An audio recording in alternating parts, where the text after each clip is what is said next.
வணக்கம் மக்களே. இன்னைக்கு ஆன்மீக வேல் நிகழ்ச்சியில யாரை சந்திச்சு பேச போறோம்னா, நம்ம எல்லாருக்குமே வாழ்க்கையில என்ன தேவை? அன்பு தாங்க தேவை. அந்த அன்பை பத்தி, அதாவது காதலை பத்தி இந்த வருஷம் யாருக்கெல்லாம் காதல் சக்சஸ் ஆகும், புது புது காதல் யாருக்கெல்லாம் கிடைக்கும், யார் யாருக்கெல்லாம் பிரேக்கப் ஆகும், யார் யாரெல்லாம் காதல்னால பைத்தியம் பிடிச்சு ஓட போறா அப்படிங்கிற விஷயத்தெல்லாம் நம்ம காதல் ஜோதிடர் ஈஸ்வரி அவங்க கிட்ட கேட்டு தெரிஞ்சுக்கலாம். வாங்க. வணக்கம் மேம். வணக்கம்ப்பா, எப்படி இருக்கீங்க? நல்லா இருக்கேன். ஸோ பாருங்க, நான் எவ்வளவு ஹாப்பியா பேசுறேன்னு பாருங்க. ஏன்னா பார்க்கும்போதே தெரியுது ஆமா, சந்தோஷம். காதலை பத்தி பேச போறோம். காதல் அப்படின்னு சொல்லும் போதே, முன்னெல்லாம் காதலிக்கிறாங்க அப்படின்னு சொன்னாலே விரட்டி விரட்டி அடி, செம்ம அடி விழுகும். அது மட்டும் இல்லாம காதல் தோல்வியில நிறைய பேர் சூசைட் பண்ணிப்பாங்க. காதல் அப்படின்னாலே ஒரு மாதிரி லவ்வா பண்ற நீ வா மவனேன்னு சொல்லிட்டு ஏரியாவுக்குள்ள இருக்கிறவங்கள சும்மா ஒரு பையன் நின்று பொண்ணுட்டு நின்று பேசினாலே பிடிச்சு கொடுத்துருவாங்க. இப்ப காதல் அப்படின்னு சொன்னா எல்லாருமே வரவேற்கிறாங்க. காதல் பண்றியா? காதலா? ஓகே. ஒருத்தருக்கு ஒருத்தர் பிடிச்சிருக்கா? மனசார பிடிச்சிருக்கா? ஜாதகமே சரியில்லைனாலும் பரவாயில்ல, உங்களுக்கு பிடிச்சிருக்கா? கடவுள் இருக்காரு அப்படின்னு சொல்லி கல்யாணம் பண்ணி வைக்க ஆரம்பிச்சிட்டாங்க. இந்த வருஷம் காதலர்களுக்கு, அதாவது லவ் பண்றவங்களுக்கு எல்லாம் எப்படி இருக்கும் இந்த வருஷத்துல? சோ யார் யாருக்கெல்லாம் காதல் சக்சஸ் ஆகும்? ஃபர்ஸ்ட் நல்லதே பேசிடுவோமே. அதாவது எந்த ராசிக்காரர்களோட சேர்ந்தா நல்லது, எந்த ராசிக்காரர்களுக்கு ரொம்ப சக்சஸ் ஆகும்? நிச்சயமாப்பா. அதாவது பொதுவாகவே காதல் அப்படின்னு சொல்றது நீங்க சொன்ன மாதிரி உண்மைதான். ஏன்னா பல பேருக்கு புரியாத ஒரு விஷயமா இருந்தது. இதெல்லாம் பண்ணாலே தப்பு அப்படின்னு ஒரு பார்த்த காலகட்டம் போய் இன்னைக்கு பிள்ளைங்களுக்குள்ள ஒரு புரிதல் இருக்க மாட்டேன்னு பேரண்டே கேட்குறாங்க. நம்ம சவுத் சைடில் தான், நம்ம நாட்டு சைடு தான் பார்த்தீங்க அப்படின்னா, எனக்கு ஒரு பேரண்ட் கிளைண்ட்டாவே வந்தாங்க. மேம், இங்கே என் பொண்ணுக்கு இன்னும் லவ் பண்ணுறதுக்கான ப்ரொபோசலே வரல, நான் என் பொண்ணு ரொம்ப அவளை விட நாங்கள் ஃபீல் பண்ணுறோம் அப்படின்னாங்க. நீ எல்லாம் லவ்வே பண்ண மாட்டியா அப்படின்னு கேட்டிருக்காங்க அவங்க அம்மா. நிச்சயமா இங்கே நம்ம இந்த பக்கம்லாம் நம்ம பெருசாக பார்க்குறோம், அங்கெல்லாம் அவங்களே அவங்களோட ஏஜ்க்கான விஷயங்களை அவங்க பண்ணியே ஆகணுன்ற மாதிரியான விஷயங்களா பேசினாங்க. ஸோ இந்த மாதிரி ஒரு கேட்டகரி இருக்குது. இன்னும் சில பேர் பார்த்தீங்க அப்படின்னா, இந்த பிள்ளைங்க நாங்களே ஒரே குழந்தை பெற்று வச்சுட்ருக்கோம், நிம்மதி அவங்க சந்தோஷமாக இருந்தாங்கன்னா ரொம்ப ஓகேங்க அப்படின்ற மாதிரியான பேரண்ட்ஸ் வராங்க. கல்யாணம் ஆனவங்களுக்குள்ளேயே பார்த்தீங்க அப்படின்னா, இந்த மிஸ் அண்டர்ஸ்டாண்டிங் அப்படிங்கிறதுல எத்தனையோ வருஷம் லவ் பண்ணோம், இப்போ எங்களுக்குள்ள ஒரு கருத்து வேறுபாடு அப்படின்னு வரக்கூடியவங்களும் இருக்காங்க. ஸோ இது ஓவராலாக பார்க்கும்போது என்ன வேணால் பணம் சம்பாரிச்சிடலாங்க, வீடு சம்பாரிச்சிடலாம், சொத்து சம்பாரிச்சிடலாம், நகை பணம் சம்பாரிச்சிடலாம். ஒரே ஒரு விஷயம், வீட்டுக்கு போனால் நிம்மதி, ஒரு சந்தோஷத்தை கொடுக்கறதுக்கான ஒரு பேர் இல்லையா? அது ஹஸ்பண்டாக இருக்கட்டும், ஒய்ஃபாக இருக்கட்டும். ஸோ அந்த அன்பு நிலை கரெக்டாக இருந்தது அப்படின்னா வாழ்க்கை ரொம்ப சுபிட்சமாக இருக்கும்.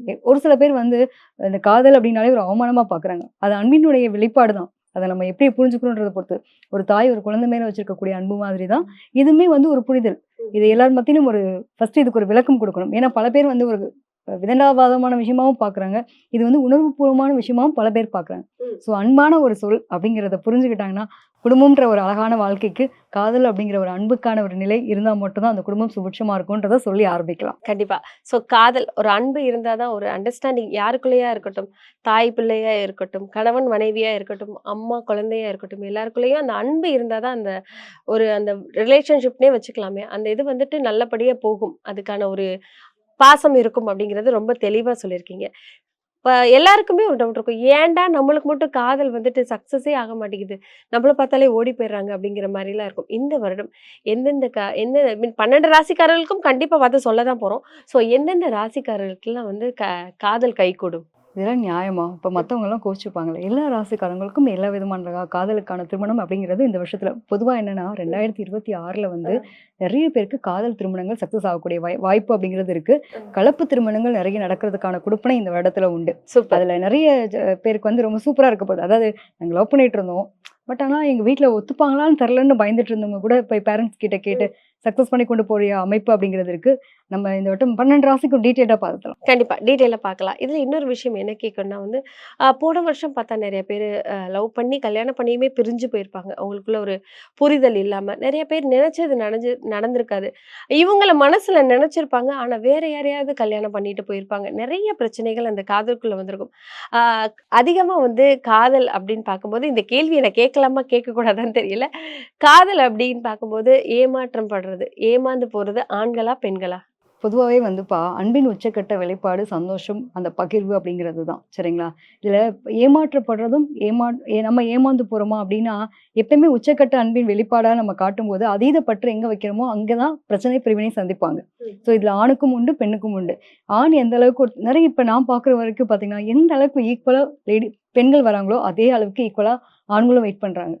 ஸோ நான் இப்போ நிறைய கவுன்சிலிங் மாதிரியே இது கவுன்சிலிங்காகவே போயிட்டு இருக்குன்னு வச்சுக்கலாம். ஜாதகத்தை தாண்டி ஜாதகத்துல பிரச்சனைகளை தாண்டி எனக்கு வந்து நான் சூசைட் பண்ணிக்கணுன்ற அளவுக்கு தாட் இருக்குன்னு வரக்கூடியவங்களுக்கு ஒரு கவுன்சிலிங் போயிட்டு இருக்கு போயிட்டு ஓ இதுல சரி, பேரண்ட்ஸே கேட்டு வராங்களா உங்ககிட்ட கேட்டு ஆமா வராங்களா? ஜாதக ரீதியா சரி எனக்கு பிரச்சனை இருக்குன்றதப்போ இதை நான் எப்படி சரி பண்ணலாம் அப்படிங்கிற அளவுக்கு மன உளைச்சல் எனக்கு அந்த பொண்ணு திரும்பி வருவாளா ம். வரமாட்டாளான்ற அளவுக்கு ஒரு கேட்டகரி ஆஃப் பசங்களும் இருக்காங்க. கேக்குறாங்க. அதே மாதிரி பொண்ணுங்களும் சரி எனக்கு அவன் எப்படியா லைஃப்ல கிடைச்சா போதும் அப்படிங்கிற அளவுக்கு நான் என் பேரண்ட்டை மேம் நீங்க வேணா என் பேரண்ட்டை பேசுங்க என் ஜாதகத்தை பத்தி பிரச்சனை இருக்குன்னு சொல்லுங்க அப்படின்ற அளவுக்கு பிள்ளைங்களுக்குள்ளேயே ஒரு புரிதல் இருக்கு. இல்ல கிட்டத்தட்ட உங்ககிட்ட ஈக்குவலா இருக்காங்க. ஆண்களுக்கு பெண்களும் ஈக்குவலா இருக்கக்கூடிய ஒரு தன்மை நான் பாக்குறேன். சூப்பர், கேட்கும்போதே ரொம்ப சந்தோஷமா இருக்கு. ஸோ உங்ககிட்ட யாராவது வீட்டுக்கு தெரியாம நாங்க எங்க ஜாதகத்தை கொண்டு வந்திருக்கோம், எங்க காதல் வந்து ஒண்ணு சேருமா அப்படின்னு வந்து நிறைய பார்த்துருக்காங்களா? பிள்ளைங்க வருவாங்க. ம். சில பேரண்ட்ஸ் வருவாங்க. எனக்கு எப்படி ஒரு என் பையன் லவ்ல இருக்கான்னு எனக்கு தெரியுறது. அந்த பொண்ணோட விஷயங்கள் எனக்கு சில விஷயங்கள் எனக்கு தெரியும். என் பையனுக்கு அந்த லவ் சக்சஸ் ஆகுமான்னு அம்மா அப்பாவே கேட்குறாங்க. ஓகே. பிள்ளைங்க ஒரு பக்கம் தனியா பார்க்குறாங்கன்னா, பேரண்ட்ஸே வந்துட்டு பையன் லவ் பண்றான், பொண்ணு லவ் பண்றா. ம். அது சக்சஸ் ஆகுமா ஆகலையான்ற அளவுக்கு பேரண்ட்ஸும் கேட்குறாங்க. ஸோ என் பொண்ணு ஜாதகத்துல இப்படிதான் இருக்குன்னா நீங்க சொல்லுங்கம்மா, வெளிப்படையா சொல்லுங்கம்மா, நாங்க என்னன்றதை நாங்க பார்க்குறோம் அப்படின்ற அளவுக்கு இப்ப பேரண்ட்ஸே புரிஞ்சுக்கிட்டாங்கன்றத நான் ஆச்சரியமா பார்க்கக்கூடிய ஒரு விஷயமா இருக்கு. காதலை எல்லாரும் புரிஞ்சுக்கிட்டாங்க அப்படின்னு சொல்றீங்க. ஸோ இந்த வருஷம் அதிகமா வந்து காதல் திருமணம் தான் நடக்கும், அதுவும் கலப்பு திருமணம் நடக்கும்னு சொல்லியிருக்கீங்க. ஸோ காதல் அப்படின்னு சொல்லும்போது வந்து பார்த்தா இப்போ ஒரு விஷயம் எல்லாருமே எதிர்பார்ப்பாங்க. இப்போ ஒருத்தவங்கள காதல் லவ் பண்ணாவே என்ன நினைப்பாங்கன்னா கடைசி வரை இவங்க கூட இருப்பாங்களான்னு. சில பேருக்கு சண்டைகள் பார்த்தா ஏதாவது ஒரு மிஸ் அண்டர்ஸ்டாண்டிங் வரும். சில பேர் நீ என் கூட இருக்க மாட்ற அப்படிங்கிறதுக்காகவே சண்டைகள் வரும். மேக்ஸிமம் என்ன காரணத்துக்காக அவங்க பிரிஞ்சு போறாங்க? அதாவது என்னன்னா ஒரு புரிதல் குறைபாடு தான். வேற எதுவுமே இல்ல. நம்ம சொன்ன மாரி தான். இப்போ இது எனக்கானவன் அப்படின்னு ஒரு முடிவு எடுத்துட்டாங்கன்னா, அவன் எனக்கானவனா மட்டுமே இருக்கணும் அப்படின்னு நினைக்கிறாங்க. அந்த மாரி ஒரு பெண் வந்து அது பொசசிவ் தானே. ம். அளவு கடந்த அன்பின் உச்சக்கட்ட வெளிப்பாடு தானே பொசசிவ், சந்தேகம் எல்லா விஷயங்களும் வர்றது. ஸோ ம். இது என்ன ஆகுதுன்னா ஒரு கட்டத்துல நீ யாரையும் பார்க்காத. இதனால என்னை மட்டுமே கவனி அப்படிங்கிற அளவுக்கு ஒரு ஈர்ப்பு நிலை. இதே வந்து ஆண்களா இருந்தாலும் சரி. உனக்கு எதுக்கு அவன் கூட பேச்சு? எதனால நான் இருக்கேன்ல. இதுவே என்னன்னா உங்க அன்பினுடைய உச்சக்கட்ட வெளிப்பாடா தான் இருக்கு. அது ஓவரா போகும்போது என்ன ஆகுதுன்னா சந்தேகமா போகுது. நீ இன்னைக்கே இப்படி சந்தேகப்படுறா, நாளைக்கு என்ன எப்படி பண்ணுவ? அப்படிங்கிற நிலைக்கு கொண்டு போகக்கூடிய தன்மை. இது ஜாதக ரீதியா பார்க்கும்போது பார்த்தீங்கன்னா, இந்த ஓவர் பொசசிவ்க்கு காரணமே அந்த புதன் அன்புன்னு தான். ஓ! அந்த காதலுக்கான கிரகமே என்ன பண்ணும் அப்படின்னா, அது எங்கேயாவது போய் டேமேஜ் பண்ணி விட்டுரும். என்ன கிரகங்க அது? அது புதன் தான், காதலுக்கான புதன் கிரகம் தான். வேற புதன் எதுவும் இல்ல. தானா? காதல்னாலே ஓகே, ஓகே. புதன் தான். ஓகே. ஸோ எல்லாரும் கெட்டியா பிடிச்சுக்கோங்க புதன அப்படிதான் அதாவது ஒரு 3 கிரகங்கள் எடுத்துக்கலாம்டா. ஆ. எப்பயுமே வந்து கிரகங்கள் தான் நம்மளுடைய வாழ்க்கையில முக்கியமான விஷயங்கள தீர்மானம் பண்ணும். அதுல வந்து ஒரு காதல் மலரணும் அப்படின்னா, அன்ப பரிமாறிக்கணும்னா ஒரு புதன் வேணும். ம். சரிங்களா? அதான் அன்புக்கான கிரகம். அது யார் கூட பரிமாறும்? எதிர்ப்பாலின ஈர்ப்பு. அப்ப சுக்கிரன். ஓகேயா? நம்ம மனசு ஒருத்தவங்கள பிடிக்கணும் இல்லையா? அது சந்திரன். ம். ஸோ இதெல்லாம் நல்லா இருக்கா? அதுக்கப்புறம் நான் எப்படி இருக்க போறேன்? அந்த நான்ற ஒரு எண்ணம் வந்து எங்க வரும்னா குருவா வரும்.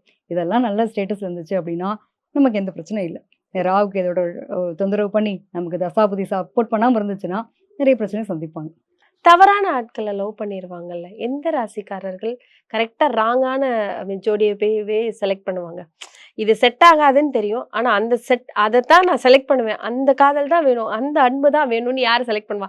எந்த ராசிக்காரர்கள் செலக்ட் அதாவது பண்ணுவாங்க? பொதுவாவே வந்து இந்த விருச்சிகம் என்ன பண்ணும் அப்படின்னா, எது வேண்டா வெறுப்போ அததான் செய்யும். ஆ. அதே மாரி தான் சிம்மம். ம். இது எனக்கு நான் முடிவு பண்ணிட்டேன். நான் யார் பேச்சும் கேட்க மாட்டேன். எனக்கான விஷயங்கள் நான் பெர்ஃபெக்ட்டா இருப்பேன் அப்படின்னு. அதே மாரி கும்பம். சில நேரங்கள்ல இந்த மாதிரியான தன்மைகள வெளிப்படுத்தக்கூடிய ஆட்கள். நான் புடிச்ச முயலுக்கு 3 கால் மல்லு கட்டுறவங்கள்ல மேஷம், அதே மாரி நமக்கு சிம்மம், விருச்சிகம், அ கும்பம். இவங்கலாம் வந்து சில விஷயங்கள் எப்படின்னா, அந்த அடாமன்ட்டா இருப்பாங்க. ஓகே. டாட்டூ போட்டுருக்கான் பாப்பா. அவன பார்த்தா பொறுக்கி மாரி இருக்கு. நமக்கு செட் ஆகாது. அப்பந்தான் எனக்கு வேணும். ம். அப்படின்ற அளவுக்கு அடமான கொடுக்கிற நிலைமை சில பேருக்கு. இதுலயும் பார்த்தீங்கன்னா, இந்த மகரத்துல பிறக்கிற பிள்ளைங்கலாம் மகரத்துல இருக்கக்கூடிய பெண் பிள்ளைகளுக்கெல்லாம் கரெக்ட்டா அந்த ரேஸ் போற பையன், இந்த காதுல கடுக்கா போட்டுட்டு இருப்பான். கையில இது போட்டுட்டு இருப்பான் டாட்டூ இதெல்லாம் தான் பிடிக்கும். ஏய் அவன்லாம் பார்த்தா சரியா தெரியல. ரவுடி மாரி இருக்கான். இல்ல, இல்ல எனக்கு அவனோட ஆட்டிட்யூட் தான் பிடிக்கும். இவங்க ரொம்ப பக்காவா ஹோம்லியா வளர்த்து வச்சிருப்பாங்க. எனக்கு அந்த மாரி விஷயங்கள் தான் பிடிக்குன்ற அளவுக்கு ஒரு ஈர்க்கக்கூடிய நிலையை குடுக்கிறது. ஓகே. ஃபைன். எந்த ராசிக்காரர்கள் கரெக்ட்டா இது செலக்ட் பண்ணுவாங்க? பார்த்தா ஒரு ஜாதகம் பார்த்திருக்க மாட்டாங்க. அவங்களுக்குள்ள ஒரு திருமணம் கூட ஒழுங்கா நடந்திருக்காது.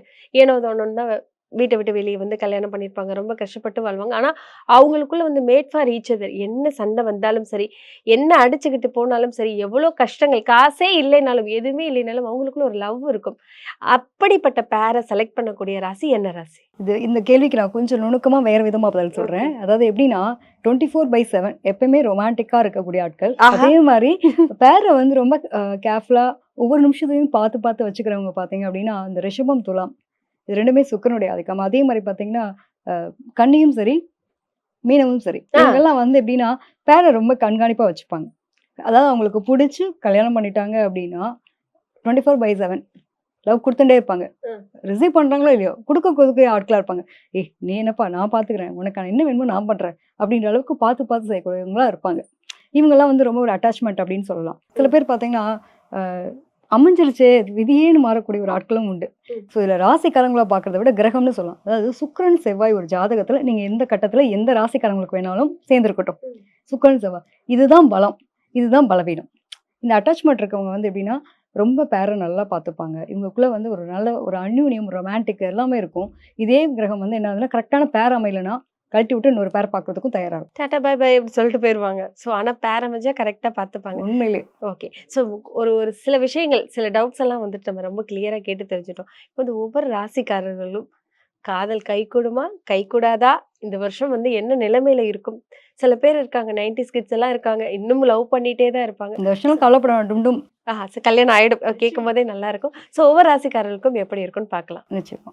மேச ராசிக்காரர், அதாவது முதலாம் வீடு ஃபர்ஸ்ட் நீதான்ப்பா அப்படின்னு சொல்லுவாங்க. மேஷம் அப்படின்னு சொன்னாலே ஒரு மாதிரி கர்வமா தான் இருப்பாங்க. எப்ப பார்த்தாலும் நான் தான் அப்படிங்கிற மாதிரி இருப்பாங்க. லவ்லையுமே வந்துட்டு அவங்கள நான் சொல்றத நீ கேட்கணும், நீ சொல்றத நான் கேட்க முடியாது அப்படிங்கிற ஒரு ஆட்டிடியூட் இருந்துட்டே இருக்கும். மேச ராசிக்காரர்களுக்கு இந்த வருஷம் காதல் எப்படி இருக்கும்? திருமணம் வரை போகுமா? இல்ல இந்த வார்த்தையெல்லாம் சொன்னா நடிப்பாங்க, பிரேக்கப் ஆகுமா? காதல் எப்படி இருக்கும் மேச ராசிக்காரர்களுக்கு? பொதுவாவே மேச ராசியை பொறுத்த வரைக்கும் ரொம்ப வந்து தனித்துவமான ஆட்கள். அதாவது எப்பயுமே முதல்ல உள்ள என்டர் ஆறவங்க எப்படி பண்ணுவாங்க? அவங்களுக்கு ஒரு மாதிரியான ஒரு நிழல் இருக்கும். ஏன்னா எக்ஸ்பீரியன்ஸ் இல்லப்பா எங்களுக்கு. நாங்க முத என்டர் ஆகுறோன்ற மாதிரியான ஒரு ஃபீல் இருக்கும்ல. அது மாதிரி மேச ராசி எடுத்துட்டோம் அப்படின்னா செவ்வாய் தான் இங்க ஆட்சி அதிகாரமா இருக்கு. அதாவது அதோட வீடுனே பார்த்தீங்கன்னா செவ்வாயோட வீடு.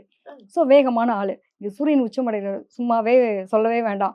ஸோ வேகம், துடிப்பு, தைரியம், ஆணவம் எல்லாம் ஒட்டு மொத்தமா சனி நீச்சமடைகிறாரு. ஓகே. சுட்டு போட்டாலும் சில விஷயங்கள்லாம் நமக்கும் வரமாட்டேங்குதுன்ற மாதிரி. ஸோ இவங்கள பொறுத்த வரைக்கும் அந்த ஒரு நேர்மையா இருக்கிறது, வேகமா இருக்கிறது, துடிப்பா இருக்கிறது எல்லாம் பக்காவா இருந்தா கூட ஒரு பொண்ணை பார்த்து சொல்றதுக்கு ஒரு தைரியம் வேணும்ல. அச்சச்சோ! தைரியமே இருக்காதா? அது எப்படின்னா நான் போய் உங்ககிட்ட ஓப்பனா சொல்ல மாட்டேன். ம். நீ என்ன வந்து என் பின்னாடி நீ எனக்கு ஓகே பண்ணணும். நீ ஏன் உன் வாயில சொல்லணும். நான் ஆசைப்படுறேன். ஆனா நான் சொல்ல மாட்டேன். மேச ராசியில ஒரு பையன் இருக்கான்.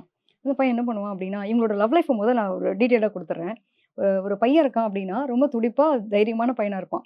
அந்த பையன்ட்ட பொண்ணுட்ட போய் சொல்ல மாட்டான். ஆனா அந்த பொண்ணே பார்த்து இவன வந்து வசீகர தோற்றத்துல அப்படியே ச்சே அவன் எவ்வளோ கெத்தா இருக்கான்ல. 4 பேர போட்டு அடிக்கிறான். ஒரு தைரியமா இருக்கான். எனக்கு அவனோட ஆட்டிட்யூட் தான் பிடிக்குது அப்படிங்கிற மாரி, அப்படியே அந்த பொண்ண திரும்பி பார்க்க வச்சு, "ஏய் உன்ன எனக்கு ரொம்ப பிடிச்சிருக்கு. ஐ லவ் யூன்னு" சொல்லிட்டு அந்த பொண்ணு சொல்லணும்.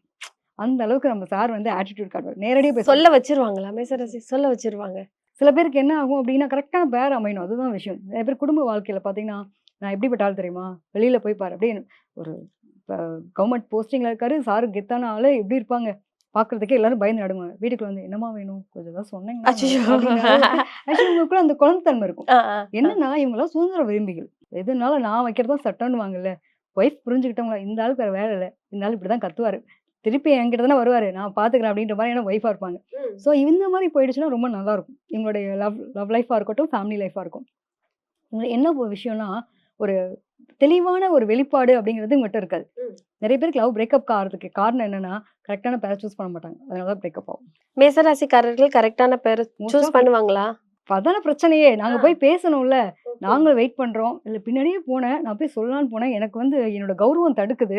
அதனால சொல்லாம விட்டேன். வேற ஒருத்தன் கரெக்ட் பண்ணிட்டு போயிட்டான். இப்படின்னு எத்தனையோ பேருக்கு காதல் தோல்விகள்லாம் இருந்திருக்கும். ஓ! இந்த மாதிரியும் ஆகும். ஆகும். ஓகே. மேச ராசி எக்ஸ்ட்ரீமான காதல் தோல்விகள சந்திச்சவங்களும் இவங்க தான். எக்ஸ்ட்ரீமான சொல்ல மறந்த காதல் கதையும் இவங்க தான். ஓகே. அதே மாரி சொல்லி நான் எவன் வந்தாலும் பார்க்கலாம். நான் பொண்ண தூக்குறேன்ப்பா அப்படின்ற அளவுக்கு பையன பொண்ணு தூக்குற காலகட்டமும் இருக்குல்ல. ஆமா. அது மாரி தூக்குற ஆட்களும் இவங்க தான். பொண்ணு எப்படி இருப்பாங்க? இப்ப மேச ராசிக்காரர்கள் மேச ராசியில வந்துட்டு ஆண்கள் எப்படி இருப்பாங்கன்னு சொல்லிட்டீங்க. மேச ராசியில பெண்கள் எப்படி இருப்பாங்க? காதல் விஷயத்துல. நிச்சயமா. எங் ஒரு படம் பார்த்திருப்போம். இந்த ரீமாசன் மேம் வந்து பொடு. எனக்கான ஒரு கீதா. கிட்டத்தட்ட அந்த கேரக்டர் தான். ம். என்னன்னா அவங்களுக்கு புடிச்சவங்களா ஆயிட்டாங்க அப்படின்னா, அத வந்து அடக்கி வைக்கணும்னு நெனப்பாங்க. அந்த பையன் ஜாலியா இருக்கலாம். மேச ராசியில ஒரு பையன் வந்து அதாவது பொண்ண கல்யாணம் பண்றான். மேச ராசி பொண்ண வந்து ஒரு பையன் கல்யாணம் பண்றான். அவன் ஜாலியா இருக்கலாம். என்ன காரணம்? எல்லா பொறுப்பும் அவ எடுத்துப்பா. ஓ! எல்லா பொறுப்புமே. "நீ ஒண்ணும் பண்ண வேணாம்ப்பா. எனக்கு புருஷனா மட்டும் இரு. நான் எல்லாத்தையும் நான் பார்த்துக்குவேன். உன் குடும்பம் அம்புட்டையும் நான் பார்த்துக்கிறேன்." அப்படின்ற அளவுக்கு ஒரு நிலையில இருப்பாங்க. என்னன்னா அவங்களுக்கு கரெக்ட்டான லவ், அன்பு, பாசத்த வெளிப்படுத்தணும். அதாவது இதுக்கு ஒரு எக்ஸாம்பிள் சொல்லலாம். எங்கேயும் எப்போதுன்னு ஒரு படம் இருக்கும். அவங்க வந்து நர்ஸா இருப்பாங்க அஞ்சலி மேம். ஜெய் சார் வந்து லவ் பண்றேன்னு சொன்னாங்க. "ஓ! அப்படியே லவ் பண்றியா? ஓகே. நான் சொல்றதெல்லாம் செஞ்சுருவியா? வா பிளட் டெஸ்ட் எடு. இதெல்லாம் எதுக்குன்னு கேட்கக்கூடாது அந்த மாதிரின்னு வச்சுக்கலாம். ம். ஸோ இந்த மாதிரி கொண்டு சொல்றத போக செய், அவ்வளவுதான் எதுவுமே கேட்காத அவ்வளவுதான். அப்படிங்கிற மாதிரி. உனக்கு என்ன வேணுமோ நான் பார்த்துப்பேன். உங்க அம்மாட்ட பேசணுமா நான் பேசிக்கிறேன் அப்படின்ற மாதிரியான ஒரு துணிச்சல் தெனாவட்டு இருக்கக்கூடிய பிள்ளைங்களா இருப்பாங்க. ஸோ ஒருத்தவங்களுக்கு பிடிச்சிருச்சு அப்படின்னா அவங்களுக்கு எக்ஸ்ட்ரீமா இறங்கி செய்வாங்க. பட் அது வந்து வெளியில பார்க்கும்போது ரவுடித்தனமா இருக்க மாதிரி இருக்கும். அது அப்படி ஒரு காதலா இருக்கக்கூடிய ஒரு தன்மை உண்டு. பயங்கரமான லவ்வா இருக்கும் போலயே மேசராசிக்கார பெண்கள். அஹ், நீங்க சொன்ன அந்த ஃபர்ஸ்ட் சொன்னோமே கீதா மாதிரி இருப்பாங்க அப்படின்னு சொன்ன உடனே பசங்க அரண்டு ஓடி இருப்பாங்க. என்னன்னா அந்த அளவுக்கு ரொம்ப பொசசிவா இருப்பாங்க. வேற ஒன்றும் இல்ல. எனக்கானவன் அப்படின்றப்ப அந்த எங்கேயும் அப்படி எனக்கு ரூட் நீதான் உனக்கு நான் தான் நான் தான் அப்படிங்கிற அப்படின்ற மாதிரி மாதிரி ஆயிடுமோ. இருக்கணும். வேற பக்கம் போகக்கூடாதுன்ற மாதிரியான ஒரு ஈர்ப்பு நிலையில இருக்கணுங்கிற ஒரு ஃபீல் இருந்துகிட்டே இருக்கும். ஓகே. இதுல வந்து 90s கிட்ஸ் எல்லாம் பார்த்தா வந்து மேசராசிக்காரர்கள் நிறைய பேர் வந்து திருமணமாகாமல் இருக்காங்க. ஆண்களும் இருக்காங்க, பெண்கள் இருக்காங்க. சோ அவங்களுக்கு இந்த வருஷம் எப்படி இருக்கும்? இந்த வருஷம் சூப்பரா இருக்க போகுது. அதுல அதாவது 4ஆம் இடம் சுகஸ்தானத்துல குரு வராரு. ஓகே. ரொம்ப நிறைய பேருக்கு வந்து திருமணம் ஆகாதவங்களுக்கு திருமணம் நடக்கிறதுக்கான வாய்ப்புகள் உண்டு. சுகம்னா என்னங்க சந்தோஷம்லாம் கிடைக்க போறதுன்ற மாதிரி தான். ஸோ இவங்களுடைய 2ஆம் இடம் பார்க்கும்போது உங்களுக்கு ரிஷப வீடு குடும்பம் அமையக்கூடிய ஒரு பாக்கியம் அப்படின்னு இருக்குல்ல. 3ஆம் இடத்த சனி வேற பார்க்குறாரு இல்லையா. கொஞ்சம் பொறுமையா நல்ல ஒரு சந்தோஷமா ஒரு நிலையில கொண்டு போறதுக்கு வீட்ல பேரண்ட்ஸ்கிட்ட பேசி நிறைய பேருக்கு 90s கிட்ஸ்க்கு திருமணம் நடக்க போகுது. கொஞ்சம் விட்டு கொடுத்துக்கோங்க. நான் வந்து ரூல்ஸ் அண்ட் ரெகுலேஷன்ஸ் நான் வந்து இப்படிதான் எப்பயுமே நான் போட்டு அயன் பண்ண ஷர்ட் தான் நான் கசங்கவே மாட்டேன்னு இருக்கக்கூடாது. நம்ம எதிர்பார்க்கறதுல இருந்து ஒரு படி இறங்கி வந்தாங்க அப்படின்னா எங்களுடைய காதலா இருக்கட்டும் திருமணமா இருக்கட்டும் சூப்பரா இருக்கும். சோ காதல் கைகூடும். மேசராசிக்காரர்களுக்கு காதல் கண்டிப்பா வந்துட்டு இந்த வருஷம் எல்லாருக்கும் லவ் மேரேஜ் தான் அப்படின்னு சொல்லி எதிர்பார்ப்புகளை குறைச்சுக்கணும். அது ரொம்ப முக்கியம். ஓகே. சொன்ன பாயிண்ட் எல்லாம் கண்டிப்பா லவ்னு சொன்னா நோட் பண்ணிப்பாங்க. சோ இதுல இன்னொரு விஷயம் என்னன்னா, என்னதான் சக்சஸ் ஆகும், கல்யாணமாகும் அப்படின்னு இருந்தாலும் பிரேக்கப், பிரிஞ்சு போற உறவுகள் அப்படிங்கிறதுமே இருக்கும். மேசராசிக்காரர்களுக்கு இந்த வருஷம் பிரேக்கப் ஆறதுக்கு, இல்ல லவ்வே வேணாம்டா, இனிமே லவ்வே பண்ணக்கூடாது அப்படிங்கிற முடிவெல்லாம் எடுப்பாங்களா? இவங்க வந்து எப்பயுமே எப்படி இருப்பாங்கன்னே சொல்ல முடியாது. இவங்கெல்லாம் கிறுக்குங்க மாரி. நாங்க ஒரு முடிவு எடுத்துட்டோம் அப்படின்னா, எங்களுக்கு நாங்களே எங்க பேச்ச கேட்க மாட்டோம்ன்ற ஆளுங்க, கொஞ்சம் நிதானிச்சு செயல்பட்டாங்க அப்படின்னா, ரொம்ப நல்லா இருப்பாங்க. ஏன்னா 7 சனி வேற நடக்கிறது இல்லையா? 12ஆம் இடத்துல சனி இருக்காரு. அப்பப்ப நானும் நல்லவனா தான் இருக்கணும்னு நினைக்கிறேன். எனக்குள்ள இருக்க கெட்டவன் என்ன வந்து எட்டி பார்க்குறான்ற மாரி சூழ்நிலைகள் வரும். ஸோ இவங்க தெளிவா இருந்தாங்கனாலே அவங்களோட வாழ்க்கை வளமா இருக்கும். ஓகே. காதல் பரிசு அதெல்லாம் கிடைக்குமா? அதெல்லாம் குடுப்பாங்களா? இல்ல சில ராசிக்காரர்கள் பார்த்தா சர்ப்ரைஸ் பண்ண தெரியாது. ஒரு ஒரு பையனா இருக்கட்டும், பொண்ணா இருக்கட்டும், அவங்களுக்கு வந்துட்டு ஒரு ஒரு சின்ன ரோஸ் கூட வாங்கி குடுக்க தெரியாது. ஆனா நான் உன்ன லவ் பண்றேன் அப்படின்னு சொல்லிட்டு, நானும் லவ் பண்றேன் அப்படிங்கிற மாரி சொல்லிட்டு சுத்திட்டு இருப்பாங்க. மேசராசிக்காரர்கள் எப்படி இருப்பாங்க? இவரு இன்ன வரைக்கும் நம்ம சொன்னோமே, நான் பண்ற ரவுடித்தனத்த பார்த்து நீ விரும்பிரணும்னு கிட்டத்தட்ட தூக்குதூர படம் பார்த்திருப்போம் இல்லையா? நயன்தாரா மேம் இவருடைய ரவுடித்தனத்த பார்த்தா அப்படியே இம்ப்ரெஸ் ஆவாங்க. ஆ. அது மாரின்னு வச்சுக்கலாம். சரி அவங்களுக்கெல்லாம் என்ன பண்ண லவ் பண்ண தெரியாது. இப்படி பார்த்து ஸ்மைல் பண்ணாலே பெரிய விஷயம். சோ அஜித் குமார் தான் எல்லாருமே. சோ தூக்குதுரை தான் அப்படின்னு சொல்லிட்டாங்க. சோ அடுத்து எந்தெந்த ராசிகளுக்கு எப்படி இருக்குன்னு பார்க்கலாம்.